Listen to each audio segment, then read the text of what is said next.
Alright, since I did cater, time to move on to Dragon Empire decks that I like that are pre-3000 years ago, aka pre-OverDress, whether they are V or Premium. And oh boy, this is a tough one because I have a lot of decks that I like in Dragon Empire because I'm a Dragon guy. But anyway, like usual, I rank these based on my own opinion on how I like their design and play style. So you can always have your opinions down below. And remember, no decks from the dress era and after, because I want this to be basically prehistoric era.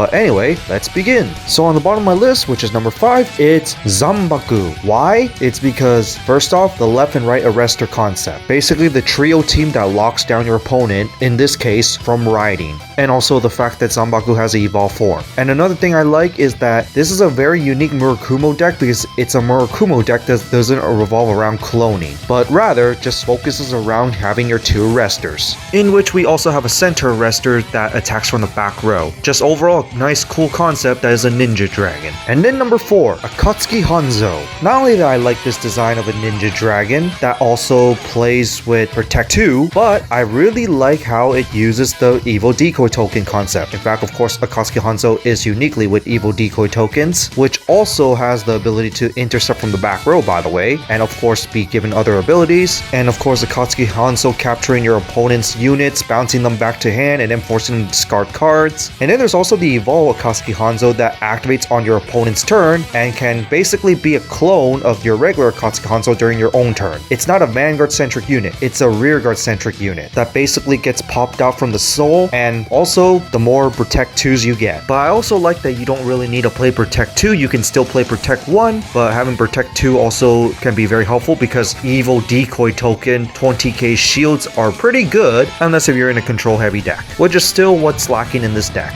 Protection for your tokens. And now number 3, Dragonic Vanquisher. Not only that I like the design of Dragonic Vanquisher, but I also like the binding concept that it introduced, because ever since Dragonic Vanquisher came out, Narukami has been focused around binding more than just retiring on your opponent's front row, which is basically inferior to Kagero. Whether you play Thunderstrike or not, the deck still revolves around counting your opponent's binds. Although I would argue that V Vanquisher focuses on the bind of the turn rather than your opponent's bind zone count. But what I like about Vanquisher also is Full Bronto. The fact that you can bind this during battle and then activate abilities is just insane, because you can rewrite this during the mid-battle phase, which means that you can do a double Vanguard attack after you finish with your first Vanguard attack. And also thanks to V Vanquisher, there's also Bind from Hand. And I also like VMAX. VMAX is awesome, especially striking your opponent with lightning to death. And now number 2, Shiranui. Dominate Shiranui, because use your opponent's rearguards to attack into them. It still plays basically like Nubatama, where it destroys your opponent's hand, but even more nasty because now your opponent has to make a choice to whether take a damage or lose a card in their hand. And of course, this basically leads it into a way where it's basically a multi-attack deck, especially with recent encounter support for Shiranui. Not only that, in Premium, you can dominate from hand, dominate mass board on the field, dominate from your opponent's G-zone, and even dominate your opponent's Vanguard and attack their whole entire board on top of it, which that one also gives you dry checks. Just overall cool little scary concept that was actually introduced, and for some reason I kind of like it even though I hate playing against it. But I also like the character's lore around it, especially on how he got the evil eye, and the design is also very cool.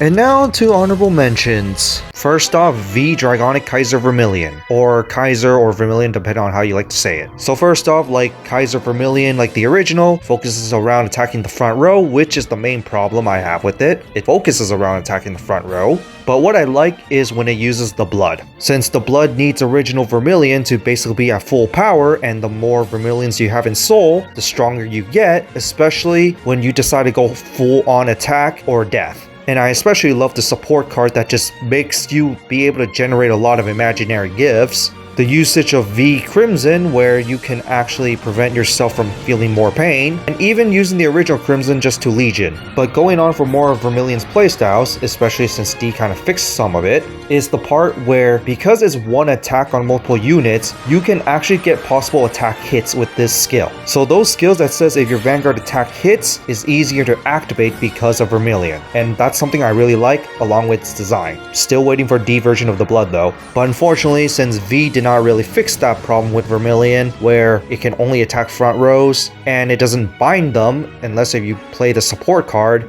the deck can have some removal problems. Luckily, there are still ways to move stuff from the front row, but it still requires extra stuff just to be able to do it, which is why it's in honorable mentions rather than in the actual top 5. Next is V Yasue, because not only that you have the ability to clone, but I also like that you can actually morph into your evolution immediately, because for some reason V Yasue is one of the only ones that actually got their evolution along with few other G-era cards. But another thing I like about this Murakumo deck is the stride units with Shadow Switch. Attack miss, you can basically sneak around your opponent once again. And that's something I find cool with Yatsue. And finally, there's Voin, Sword, Dragon, or Saber Dragon Reverse. Why I like this deck? Not only that it's kind of cool with Voin Saber, but the fact that you can bind from your opponent's deck. Although that's really all it's really known for is binding your opponent's deck, and it doesn't really do much more with the bind zone other than really just binding your opponent's deck. And with Voin Saber, you can also mastery stand. Other than that, this is just a cool concept that I just wish gets expanded upon. Finally, to number 1, it's the OG Dragon Empire deck, Dragonic Overlord, the cross version, whether it's V or the original. First off, when it comes to the V version, I like how you can actually inherit any Dragonic Overlord skill even though it's made for the end, but you can also use the rebirth here. And this is why I like Dragonic Overlord the Cross, the V version anyway, especially since you inherit the multi-attack skills of any Dragonic Overlord that you get. Especially if you use the N or the Rebirth, it's triple attack Vanguard that you could just use Force 2 for crit of 2 for 3 attacks, which is very nasty. But then when you add on top the original the Cross, you can Legion with V the N and do triple attack without losing your drive checks. Because remember, the N skill makes itself lose the drive checks, but the N doesn't have drive checks in Legion, the Cross does. So triple attack twin drive. On top of the Cross's second skill where you can Persona Blast if you miss. And then another thing I like is the Burning Overlord G units, which is a concept I wish they bring back, because that one focuses around your opponent's damage zone. The more cards in your opponent's damage zone, the stronger you get. And these are not restand overlords. This just focuses around damaging your opponent, basically just by burning your opponent, and then more damage, the stronger you get. And the fact that you can combine both strategies together is also very nice. And building up the overlords in Soul. It would be funny if they make another Dragonic Overlord card that has easy access that Soul Blasts your overlords and finishes off your opponent. That is not the victory. So that's it for my favorite Dragon Empire decks. What do you guys think of it? And how would you rank them, and what would you put in the list? I just gave you my list that I like, so go ahead and tell me yours. And remember, this whole entire list is all based on my personal opinion, so you can always have yours as well. But other than that, that's it for this, and see you next time for Stargate.